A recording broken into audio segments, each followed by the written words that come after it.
What's good, YouTube? It's your boy Killer Ken OG back with another video. You already know, and you know I don't do intros, but rent is due, so I gotta do something new. And today I'm here with Limitless Solos. Y'all already know. And today we're gonna be reacting to the internet's darkest corners 5. So this is the 5th one. This Nick Crowley dude or whatever, he been making some great videos. You know what I'm saying? I've been watching it off camera, so I was like, you know what? Let me watch one of his videos on camera.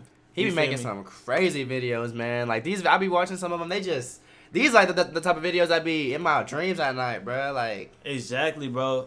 So you know what I'm saying? We about to go on and react to one. You feel me? About to watch this video, so stick in with us. You know it's gonna be a good time. You know what I'm saying? When I'm making a video, when we uploading, it's a good time. Good stuff. So kick back, get your snacks, relax, get your talkies. Cause this is gonna be good. Whew. Let's get it, man. Let's get it.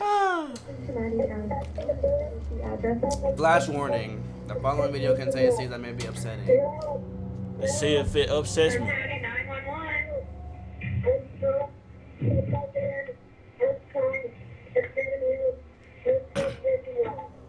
It's 3:16 p.m. on April 10th, 2018. A 911 operator receives a call from 16-year-old Kyle Plush, who had just experienced a freak accident. In the minutes prior to this call, Kyle had just arrived at the Seven Hills School in Cincinnati, Ohio for a tennis match. Of course He it's had been driving Ohio, a bro. 2004 Honda Odyssey, a minivan that featured 3 rows of seating, with his gear for the day's match being stored in the very back.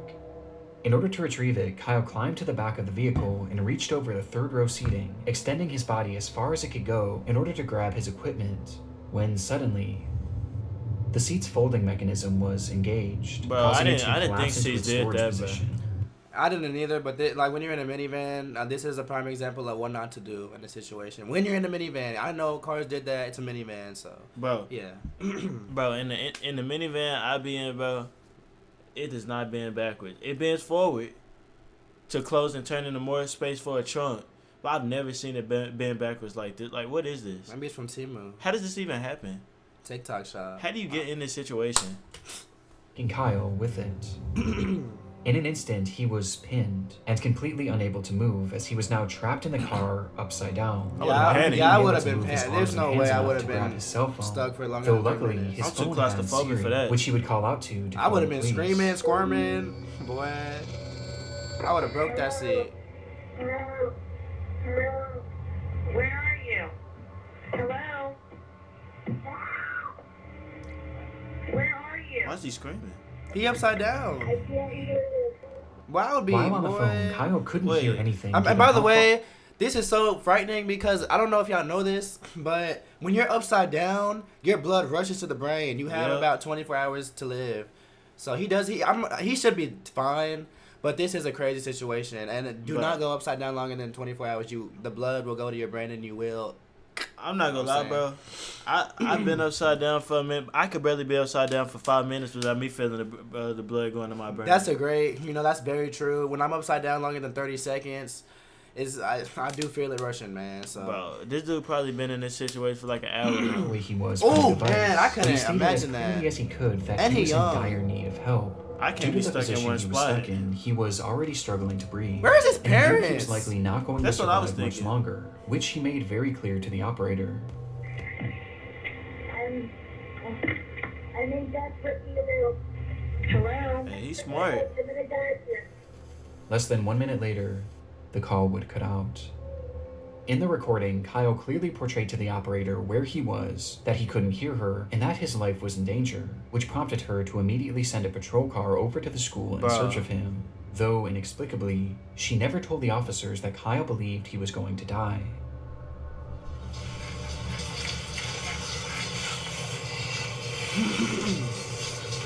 They must took their time or something. Not This dude- understanding how dire the situation was, the officers that pulled up to the scene didn't even bother to stop the car. Instead, they simply drove throughout the parking lot, unsure of what car was Kyle's. They didn't even bother to turn down their music or crack a window. Bro, this person needs to be fired. He do. He obviously don't care. Seemingly being more interested in the types of cars that other students were driving. These kids drive better cars than you do. What? Bro. This dude over here. That's why y'all can't just be hiring any cops, bro. Cause you got bro. I feel like he enjoying the scenery, bro. As officers continued their half-hearted search, another phone call would be made to 911. But to be fair, the person that did answer the phone did leave out the fact that he said he felt like he was gonna die. He didn't tell the police. I mean, she didn't tell the police that. So this dude don't know he's looking for somebody that's in danger. Dang, I would have. So the main person I blame on it is the person that the kid called, cause she left out the information that he felt like he was about to die. So this cop didn't think it was this serious. If I was in this situation, I would call one of y'all, tell y'all to come get me. It was Kyle, whose tone was now we went to the same drastically school, different. so. Bro, but this like a little middle school kid. He at a high school for a tennis tournament, so he don't know. So his friends in middle school tell you they don't have no way of getting there. He could have called his friends and see if they could get their parents. And tell the teacher or something. Tell somebody, come get me out. You know what car I'm in. Bro, but he not at his school. Yo, that's so sad. This is not a joke. After Kyle says his goodbyes, he tries one more time to relay what was happening, this time providing the parking lot he was in, along with the exact make and model of his car. This is not a joke. I'm trapped inside my gold 900 van in the Southwood parking lot of Seven Hills. I could not be upside down. Send officers immediately. I'm almost dead. At this point, officers were still in the parking lot looking for him. Help was literally just a few feet away, and on top of this, the operator was also able to get a ping from Kyle's phone, which gave coordinates to his exact location, within just 5 to 10 feet of his vehicle. And yet, the dispatcher never passed this information along.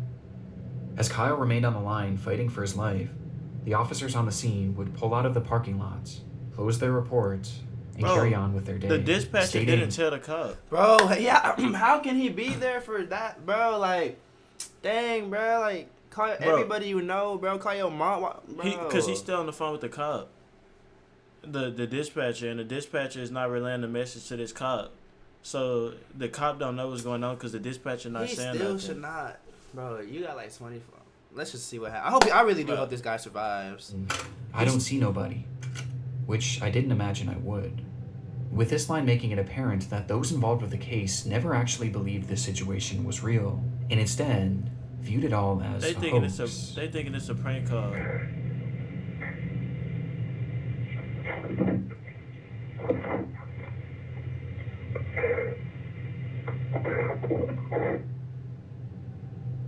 Just minutes later, Kyle would go quiet, and the phone would disconnect for a final time. It would take 6 hours for that trunk to be opened, and not by the police, but instead by Kyle's father, who had no idea that any of this had taken place, seeking out his son's vehicle only to find Kyle flipped upside down in the trunk. He had been dead for hours. Wow. Despite the circumstances, Kyle did everything right. He remained calm, he was respectful, and he described exactly where he was and what his car looked like. And yet, the police never really bothered to take his case seriously, instead believing that this was all just a prank. And had the dispatcher simply relayed how serious the situation was, and had these officers just gotten out of their car to look more thoroughly, Kyle Plush most likely would have survived.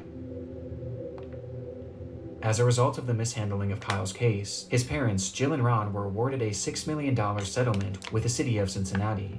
Though even more importantly for the couple, they Keep in mind that money doesn't bring a life back. Exactly. Like, this $6 million would not make me happy. I'd just be depressed and rich. Yep.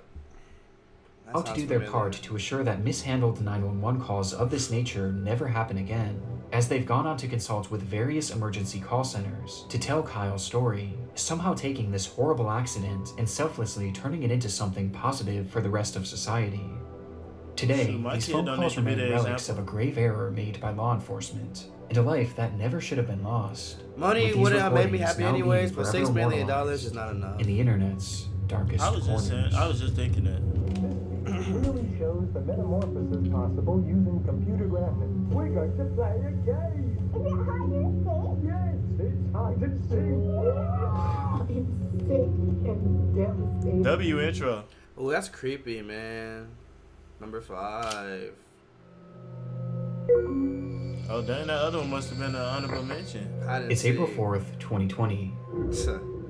A man living in Baltimore, Maryland goes live on his Facebook page announcing that tonight would be another one of his famous game nights. At this time, the COVID lockdown was in place all across the United States, and practically everyone was cooped up indoors, with little opportunity for real socialization. It is. But for 24-year-old Ernest Wilson and his friends, this didn't stop them from having a good time. Ernest often hosted parties featuring childhood games like Monopoly and Uno, adding in his adult flair by turning them into drinking games. Nobody with one can beat game me in in particular Uno. being top of mind that I beat night. him before, by the way.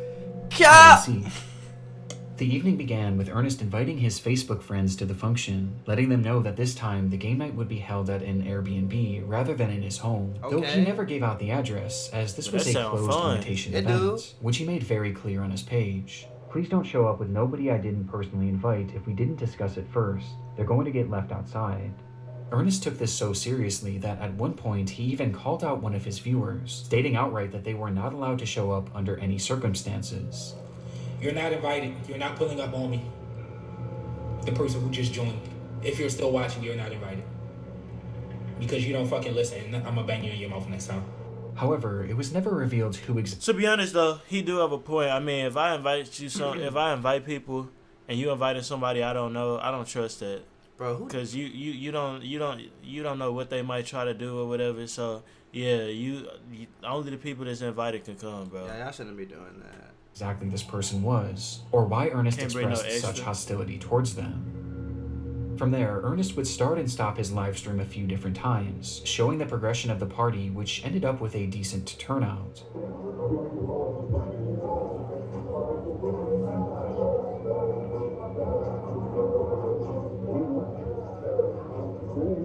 And by 2 a.m., with there being no signs of slowing down, it was time for the main event. The main event? What's the main event? You know what happens at parties, right? Oh, about to play hide and seek. This was the caption for Ernest's final live stream of the night, which shows his group of friends preparing to play the game, turning off all the lights in the house before Ernest himself goes outside, assuming the role of the seeker, scary. beginning his countdown as the camera keeps rolling. Ah, nah. I'll be honest, bro. Sin as though I've been in this situation. You've been in this situation. Just a hide and seek at a party. That's very scary to think about, because now I think about it, that could have happened to me. What? We don't know what happened to him yet. I know, I'm just saying that I could tell by the way this is sounding, this is about to be crazy. Bro, this could happen to anybody. This could literally happen to anybody, bro. Anybody watching this video. I've never been a seeker, bro. 3. I said he'd never be the seeker. Or he trash. 5. I can't be the first seeker. 6. 7. I don't like being the seeker either. 9. Bro, imagine 10. it's dark outside. I can barely see him. It's dark outside and stuff. It's dark in the whole Airbnb and stuff. Y'all playing hide and seek, you the seeker. Like, you don't know where people is. Like, bro, that's, oh my God. They're playing outside? It do look like they going outside and inside, everything. 12. Outside is, bro, yo. So I'm sorry for pausing the video, but bro, hide and seek outside is wicked word. It is, bro. I never heard of that in my life. Hide and seek outside. That was always an inside thing when I was growing up. Here y'all, 14, 15. Outside. I see y'all, 16, 26, 27, 28, 29. I don't know how to 30. play. I'm tired of fucking counting. Ready or not, here I come. Alright, never mind, good. After a long 30 seconds, it was time to find his friends, Oh, you with gotta Ernest go starting a outside and search count. inside the home. Usually I just go in a corner and count. I'm not going outside. Yeah, I'm not gonna lie. Yeah, you.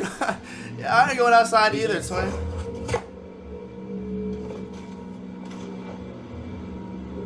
And then it get a little too quiet when you can't find nobody. Until he notices something. Next time they on y'all ass. The front door locked, dumb it. I'm on your ass.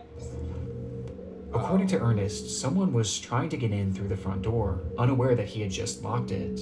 And assuming that this was one of the people he was looking for, he took off to the backyard, believing that's where he would find them.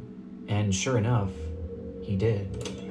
1, 2, 3. Who the f is that, G? I don't know. Get your dumb on the other side of this gate. Who the fuck? Ernest flips the camera around, revealing a man hopping over a gate to the backyard. He had no idea who this person was, but he seemed to assume that they were likely just trying to get into the party, not really taking it too seriously, hence his joking attitude. Though his attitude would soon shift drastically. Dumbass nigga. This can't be one of my friends. He don't get it. Hey, boy! Flash it up! Hey! In this moment, See, this why you Ernest's don't be live a stream seeker. cuts off, and he would never go live again. According to those at the party, this unknown man hopped the fence and brandished a gun, stating that he was there to rob the place, being followed by one other person whom the group also failed to recognize. Ernest tried his best to run, but was eventually caught in the house, where after a few minutes, and for reasons unknown, the man seen hopping the fence fired his weapon, striking Ernest twice and ending his life. The killers quickly fled the scene without harming anyone else, or seemingly without even taking anything. This why you don't be the seeker. The footage is highly disturbing, knowing that we're just saying, witnessing bro, the you final can't be moments of a seeker, man bro. who was just having some fun with his friends. But what makes this so much darker is that we have no idea who this person is, or why they did what he they never did. got caught. Even after 4.5 years, Ernest Wilson's killers have yet to be identified. Bro. Dang. Detectives working on the case have theorized that this was likely a robbery gone wrong, potentially spurred on by Ernest's posting habits, as to put it bluntly, he was a drug dealer, as on his Facebook page he often showed off huge amounts of his I'm not product, gonna lie, bro. including during a live stream he did on the very day of. I kind of peeped that he had that kind of energy, bro. This why you don't do that type of stuff, bro, to be honest. That's right. This why you don't do that type of stuff. You start getting ops and all that, bro. Just, bro, I know sometimes, bro, the money sound good and you want to get money, bro, but this not the way, bro. This way It's right not. here, this way right here, bro, make you lose your life. And bro, I wouldn't never have that career that he has, or that's not a career. I wouldn't do what he doing. But if I was, I sure wouldn't be hosting game nights in my house. Where was Airbnb? And then at first he was doing it in his house, and then he decided to do one at the Airbnb. Bro, I wouldn't be hosting no game nights and stuff like that, doing this type of stuff, bro.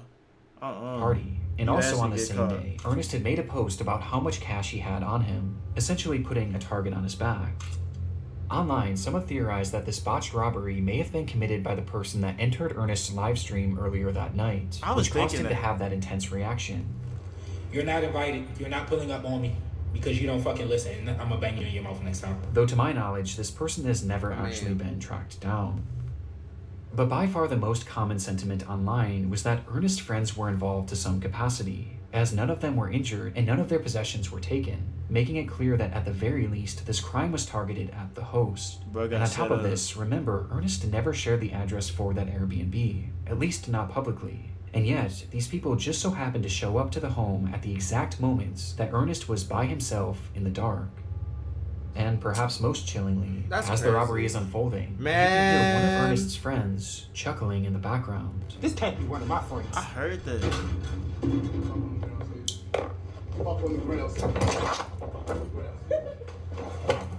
Though as concerning as this is, it's sadly far from conclusive, and to this day, it appears that Ernest's case is slowly being lost to time, leaving us Hey. for now with Bro, only pretty questions. much, And one of the they more played disturbing hide and live seek. streams I've One of the ever people that was seen. hiding and set him up texted said he's alone. And they made their move, bro. And now these messages. This making me feel uneasy. Before we dive into our next case, I want to first thank today's video sponsor, Factor. The it's no sponsor. Factor several others discussed throughout. I can tell it's gonna be scary. As evidenced by the previous case and several others discussed throughout the series, Yeah, I could tell, live too. streams are often a hotbed for disturbing moments online. And when researching Ernest's final stream, I came across yet another example of just how dark things can get You catch fun moments and positivity on my live streams. when the That's right. cameras go live. It happened on January 22nd, 2017, when a 14-year-old girl named Naika Venant went on Facebook Live with a caption. Oh man. In the stream, Naika discussed how difficult tell me life she had did what been. I think she Throughout was the doing. years, she had been Yeah. placed in and out of countless foster homes, where her treatment ranged from poor to straight up abusive, with this constant mistreatment leading her to just want it to be over already. And based on the title of the stream, it was clear what her intentions were going to be. As the live stream progressed, hundreds of people flooded into the video to see what exactly was going on, as word quickly spread that something horrible was about to happen, though you wouldn't know it by looking at the chat. According to many watching, those in the comments had no sympathy for the girl, as many actually mocked her, calling her names, and even commented laughing emojis, as she desperately tried to open up, with those same commenters viewing this not as a cry for help, but as a cry for attention, outright pushing her to carry on with these intentions. And tragically, she did, all while the camera remained rolling. Oh my However, goodness, even after man. she followed through with this, the behavior of her chats didn't stop. Whether they assumed it was fake or just didn't care either way, the hateful barrage of insults actually got even more vile once she had obviously passed away. And this went past just words, as people who knew her actually began making parody videos of the girl, replicating the position she was dead in, all while her livestream continued running. Oh. What? It would take over an hour before police would finally be called That to is retrieve her crazy. body, with the stream being shut down by Facebook shortly before. Bro, It would Facebook Live got to do something, bro. Because I used to hear about that stuff. People used to do that all the time on Facebook Live. That is true. It's so many crazy stuff that happened on Facebook Live, and Like, it still be bro, happening on Facebook It Live. do. Like, they still ain't fixed this, bro. Like, I ain't gonna lie. Like, doing that on live is crazy, though. You can't really go on the internet expecting sympathy and all that, because you're not gonna get it. People in the chat don't really care. That, you know, they take everything as a joke, obviously. That is true. And they use every opportunity to troll. So if you looking for sympathy, do not go to the chat for it. I don't, Like, man. do not go to the internet for sympathy, bro. an awful situation all around. But what I found most saddening about this was her final reason for doing what she did, as she stated simply that she just wanted to be with her real mother, who she loved so dearly. And this was something that seemed to be the plan all along, as her mother, Gina Alexis, claimed that she too desperately wanted to be reunited with her daughter. And following her daughter's highly publicized death, Gina actually came forward at a news conference to discuss the tragedy. Her biological mother broke down while speaking about her daughter's death. She dreamed of one day being reunited permanently. I have trusted Florida foster care people to care for my baby. Where she blamed the entire foster care system for everything that had happened, believing that they didn't do a good enough job of keeping her daughter safe, and they failed to try and reunite her with Naika. Dang. Because of the obvious emotion involved and the overall shocking nature of this case, the news report would quickly go viral, leading to widespread support for the grieving mother. However, this also caused some people to look a bit deeper into what exactly led up to this livestream, for which one piece of information was brought to light that somehow made this case even more upsetting. On the day that Naika's life came to an end, it was revealed that her mother was actually in the stream watching before and Dang. after it happened, Dang. seeing her own daughter having this mental breakdown, as well as seeing all those people in the chat mocking her, which made people feel even more sorry for Gina, as her plight was unimaginable. It is Though unimaginable. this wasn't the only revelation to come forward, as it was soon realized by the investigators looking into Naika's case that Gina had not only witnessed all of these people laughing at her daughter and egging her into ending her life, but she had also joined them as well. Bro, I knew you was about to say something crazy like that. Join that. Hashtag ADHD games played, you sad little DCF custody.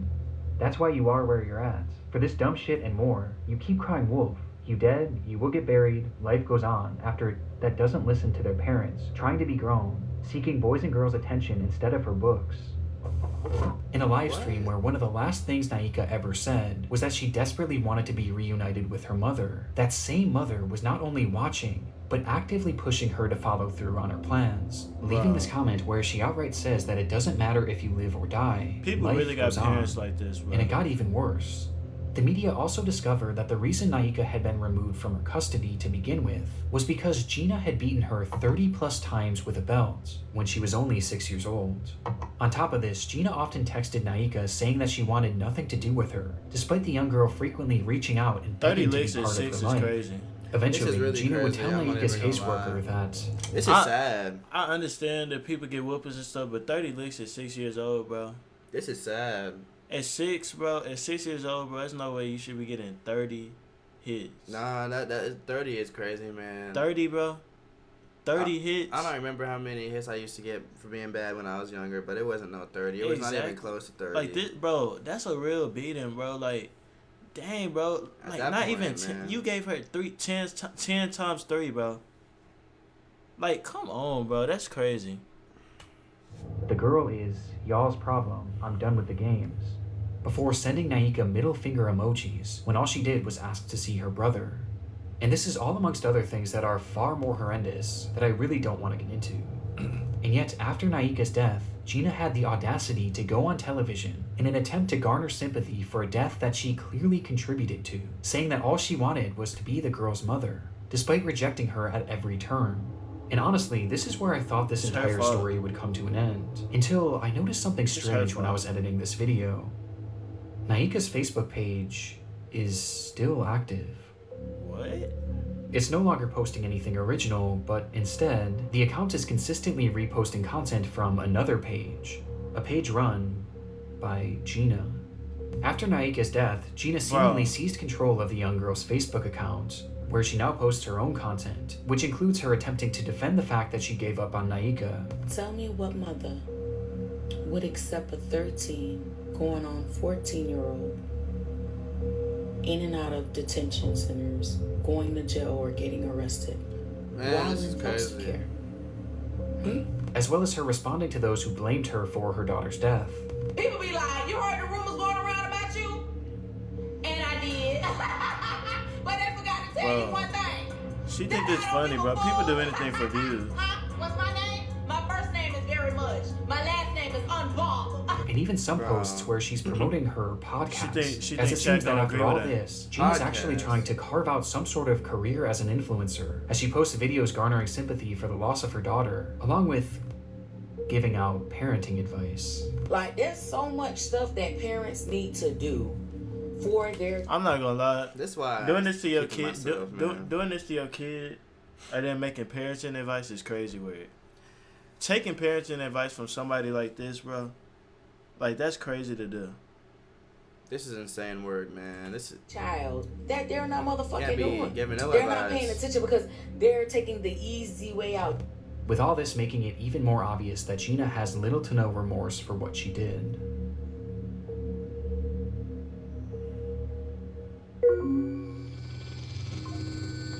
On the 11th of June, 2009, a young man named Eugene Latta took to an urban exploration forum and wrote, in broken English, "Hello, I'd like to tell you about Odessa catacombs. Odessa is not far from the capital of Ukraine, Kiev. Under Odessa consists the biggest catacombs in the world. Their total length is more than 2,500 kilometers, so these catacombs are much bigger than the Paris catacombs. During World War II, a lot of citizens were hiding in the catacombs. A lot of them used to live there for a year and more, so even today it is possible to find weapons, equipment, and even dead bodies. Bro. Every year a lot of explorers get lost and even die there." His post was accompanied by a series of photographs from the underground labyrinth, which stretched over 1,500 miles. I'm not gonna lie, bro. I'm a cop or an investigator, and they tell me my investigation in there, and they pointed that. Yeah, that's not. That's a little too claustrophobic. That's definitely not happening. Yeah, I mean, like, that's definitely. I'm not gonna lie. Y'all gotta get somebody else on the case. They do gotta do that, man. I'm not going in there. It's too. No. Is that I'm not going in that cave. I'm sorry, bro. Like you're not gonna catch me going in any cave. Like, bro, I'm not doing that, bro. I can't, bro. That thing could collapse. Paths winding aimlessly deep you below never the know surface in there. The structure was mainly the result of limestone mining many years ago, though despite this, it was never properly mapped, and was, conversely, not often explored, essentially being a pitch-black maze to nowhere. I give Given props that to the people area that wasn't well investigate known in back there in and stuff. 2009, the post was met with amazement. Fellow urban explorers applauded the location and the photographs that Latta had taken, wanting to see even more, and since he was a native of the area, Latta delivered. "Thanks to all. If you want, I can add more photos. As I said earlier, a lot of people get lost and even die under Odessa. Oh my Maybe this goodness. photo will shock you. It's the dead body of a 19-year-old girl who had gotten lost in the maze. Let's take a picture with it. Though it's censored here, the image shows 3 young boys staring blankly at the camera as they stand behind a badly decomposed body. Understandably, this image caused a lot of intrigue on the forum as other users began to press for more information. And sure enough, it was a story that Latta knew well. 3, 2, 1. Happy New Year, everybody! Happy 2005! It was New Year's Eve, the final day of 2004, when a group of teenagers made their way down into the catacombs to begin their celebration. This wasn't super uncommon at the time, as many of the entrances to this labyrinth were very easily accessible. this one in particular just so happened to be located directly next to the public school, School 56, and had just been left wide open, making it the perfect place for friends to sneak a few drinks. Wow. As the group began to grow more intoxicated, one of the girls wandered off in search of a place to relieve herself. However, she apparently took one too many turns and soon found herself completely alone. She cried out, but the tunnels were just too complicated. Each step she took led her more and more into I would not be turning corners and all that in Her friends tried to find her, or maybe they didn't. We really don't know. But in their drunken state, they left the tunnels without their friend. What? And never went back to find her. No man left behind. Yeah, that's ill, especially in a bro. situation like that. Ill man's, bro. Her. If she did have a flashlight, it wouldn't have lasted long, and for days she likely wandered deliriously through that pitch black maze. Until, after what was likely at least 3 awful days, she passed away, with her body being found approximately 3 miles away from the nearest exit. Dang, 3 and looking miles at one of the away. only attempted maps of this tunnel system. That girl was walking. She never stood a chance. She didn't. Perhaps it was dehydration or hypothermia that killed her. But according to some, based on the photo, the corpse appears to have its skull caved in, implying that in a desperate attempt to end her anguish, she may have bashed her head against the wall until she passed away. Her name was Masha, and she was only 19 years old. I'm 19. Exactly. We 19, brother. 3 long months later, in April of 2005, Lata and his group would stumble across the body, immediately reporting their findings to the police. Though law enforcement refused to even try and venture down there in order to retrieve her, as they knew just how dangerous and unmapped this environment was. It would take 2 long years for her body to be recovered, thanks to a friend of Lata writing a strongly worded letter to the government that included a photo of Masha's body. The story is unimaginable. To be trapped in a place like this with no means of escaping, it has to be the absolute worst way to go. It does. And because of the gruesome nature of the story and the photograph, it spread all throughout the online world, where it became a legendary internet mystery. As even with the added context, many were still left with press. And because of the gruesome legendary internet I know I'm gonna get a lot of hate for this, but it's my party, and if I want to. Bro, they singing a song. This is literally a song. Bro, why are they singing lyrics under this? I don't even know, bro. This is crazy work, man. Bro. Really, bro? If there are over 1,000 entrances, why did it take 2 years to find her? Better yet, why didn't she just use a different exit? As even with the added context, many were still left with pressing questions. Were Masha's friends involved in some way with her death? Had they abandoned her there on purpose? And did Lata know more than he claimed? But as it turns out, there was one far more pressing question that needed to be answered. In 2015, a full decade after this photo was taken, a journalist named Mike Pearl had picked up the case with the hopes of writing a Halloween article for Vice. And in his research, he made a rather unusual discovery, as according to him, Masha seemingly didn't exist. What? Pearl was never able to find any verifiable proof that a girl named Masha had ever gone missing in that area. He was also not able to find any death records of anyone by that name either, or even any reports of a body being pulled from the catacombs during this time frame. Something just wasn't adding up, and it got stranger from here. Sometime after the photograph began making its rounds, one of the most prominent explorers of the Odessa catacombs put out a statement on his own website in regards to Masha, which read, "Besides the original photographer, there isn't one person, civilian or law enforcement, that can confirm the story. We believe it is just a practical joke and the corpse is fake." Following this revelation, Pearl was able to track down Lata, who was unable to recount where the body was roughly seen, or even how to get in touch with the other people shown in this photo, none of whom had ever come forward to back his testimony, which makes the credibility of Lata and his story of Masha incredibly shaky at best. It is. However, this is where the crux of the mystery stands today. When looking at these photos, one thing is apparent to me and essentially everyone else who has seen them. The corpse shown seems very real. It matches the decay of the bodies found in similar environments, with that one prominent Odessa explorer eventually deleting his statement at some point over the years, leaving the general consensus that this is in fact a real corpse. But if the story of Masha isn't true, then who is this? Now that's crazy. Well, we have no idea. It's entirely a mystery. But the reality of the situation is that bodies being found down in these catacombs isn't totally uncommon. Over the years, many explorers have gotten lost down there and suffered the exact same fate as the story of Masha. Dang. But on top of this, these tunnels have also been used by murderers as a dumping ground for their victims' bodies, with either one of these scenarios being possible in this case. Though the frustrating part is that we may never actually know who this person was or how they died, as I and many others have doubts that this body was ever actually recovered, just simply due to lack of public information and news reports about it. But and that's so instead, the weird. reality That's is that very this weird. corpse is probably still down there somewhere. There's no and has simply way. been lost to time. There's no as sections way. of the catacombs That have been point is known to just flood bones. and That's cave crazy. in, sealing them off from the outside world forever. So for now, and potentially the rest of time, the story of Masha will remain an internet mystery. Dang. That's creepy, man. That's why you don't want to get in no caves or nothing Exactly. like that. I don't do all that caves. Faces. So I can tell it's gonna be crazy. I don't do all that In caves and September stuff. 1985, a hunter trudges through the wooded terrain of Christie Creek, Montana, on the trail of something big.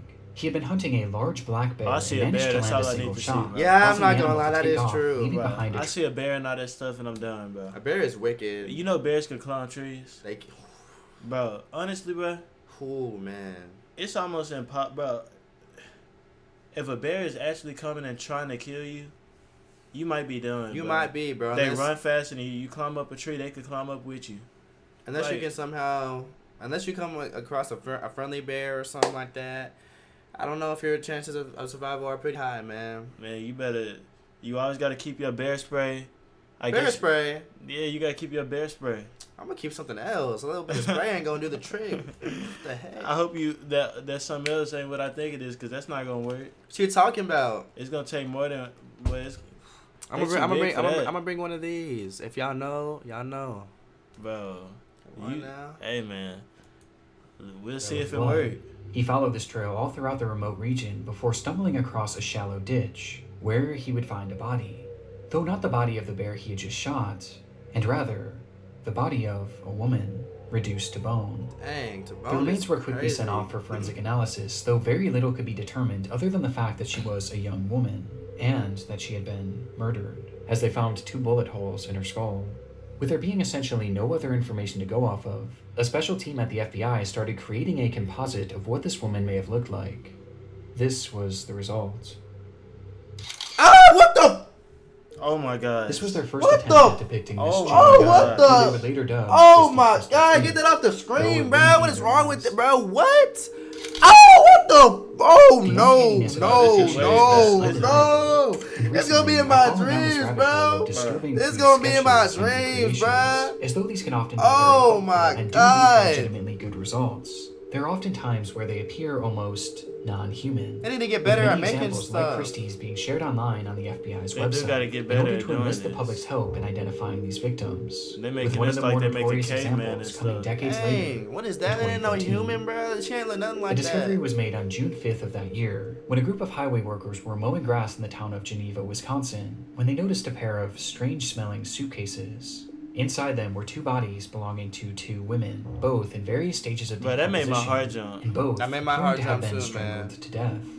One would quickly be identified as 37-year-old Laura Simonson, while the other was in much worse shape, and distinguishing her facial features proved extremely difficult.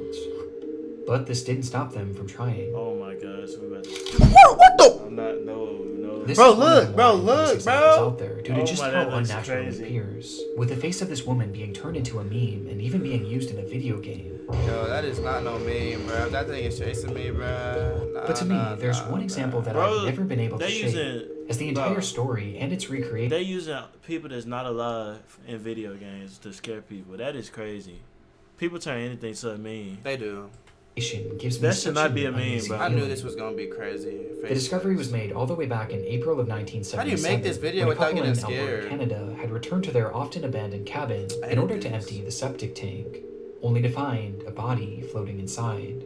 The body was in brutal shape and showed signs of extreme torture, as the man had been beaten, mutilated, burned with cigarettes, and even shot multiple times. And due to the condition of the body, it was impossible to identify him, though regardless, a Here we go recreation again. was made, and using a computer model of the man's skull, they slowly pieced him together.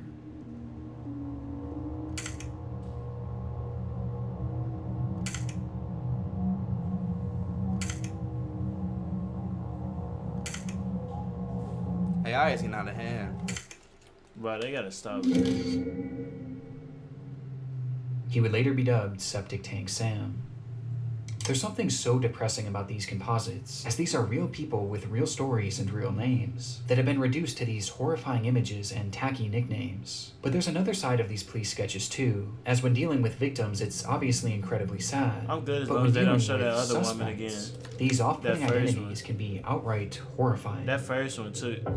Over the years, there's been numerous unidentified killers who law enforcement were not able to positively identify, forcing them to turn to these same methods of sketching and recreating, with one of the darkest examples being that of the Lake Bodom killer. It was June 5th, 1960. Four Finnish teenagers were on a camping trip to Lake Bodom, sleeping peacefully in their tent on the lakeshore, when suddenly they were attacked.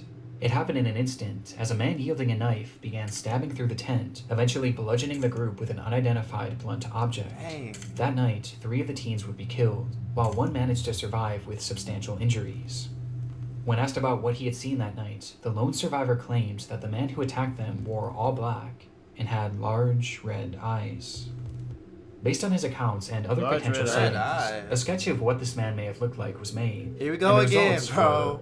Yup, it's gonna be. Yup, here we go again, bro. You ready?